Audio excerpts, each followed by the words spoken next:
Hello, we are moving into chapter 6 today, looking at how we're going to, specifically today, do operations on functions. We are going to look at adding and subtracting, multiplying and dividing them. And then we're going to start talking about composition of functions and what that means, which is really setting us up for what we're going to do later in this chapter with inverses.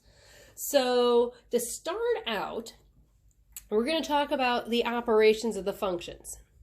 And this is stuff we've kind of already been doing this year, and really even a little bit with the composition. We've kind of already been doing it, but we're going to put it in more formal terms, put the notation with it as well. So you are going to see a lot of function notation in this section because, well, that's what we're talking about. So we're going to first talk about the arithmetic operations. So the adding, subtracting, multiplying, and dividing. And what this means is if you're going to add functions, you're going to see it potentially first written this way. And f plus g of x. And what that means is you take the function that's labeled as f of x and you add it to the function that's labeled as g of x. Similar sort of thing with subtraction. F minus g of x means you take the function that's labeled f of x and you subtract g of x from it. Order really matters here. And don't forget that you're going to have to distribute a negative sign.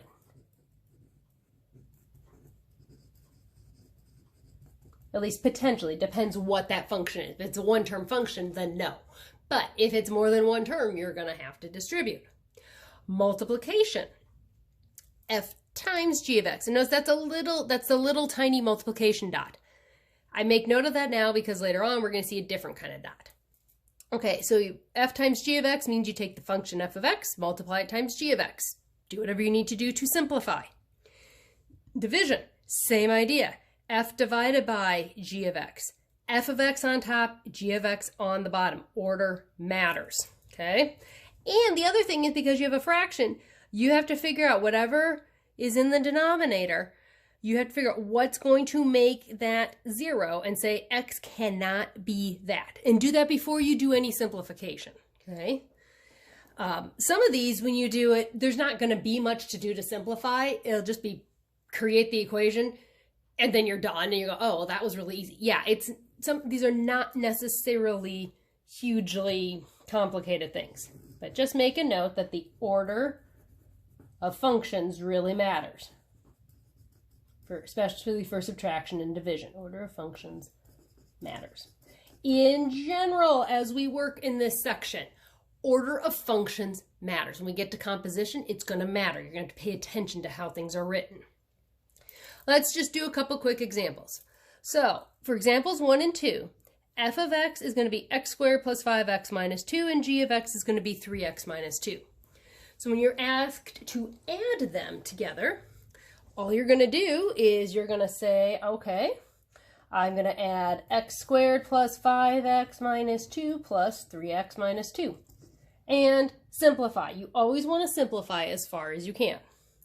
So in this case, that means we have x squared, we have 8x, and we have minus 4. And then you're done with that particular one. All right, now what if you had f minus g of x? Well, now we're going to subtract. We'll have x squared plus 5x minus 2 minus, put this in parentheses, 3x minus 2. You're subtracting the whole function, so you got to put it in parentheses and then distribute that negative.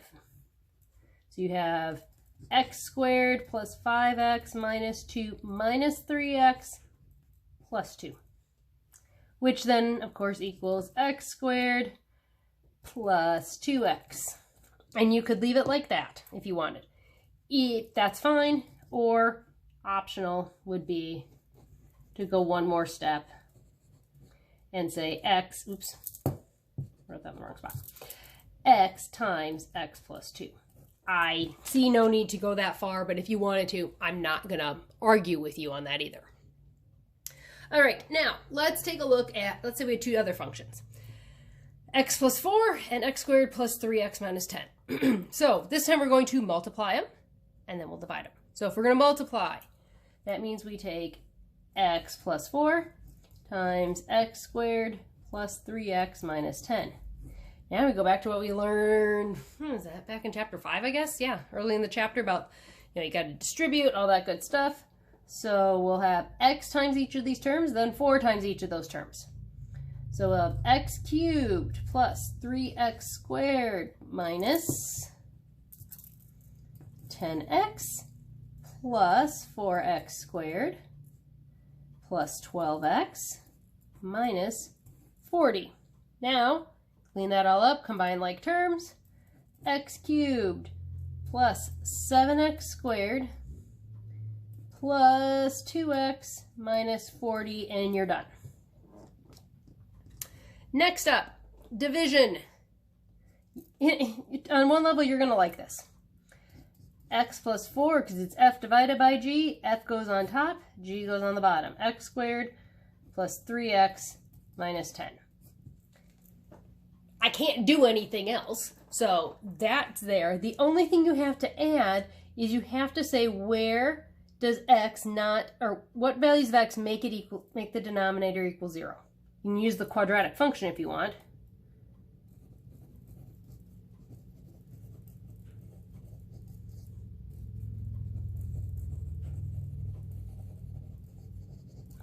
So quadratic function, define one's denominator equals 0. So we could go x equals negative b plus or minus the square root of b squared minus 4ac all over 2a.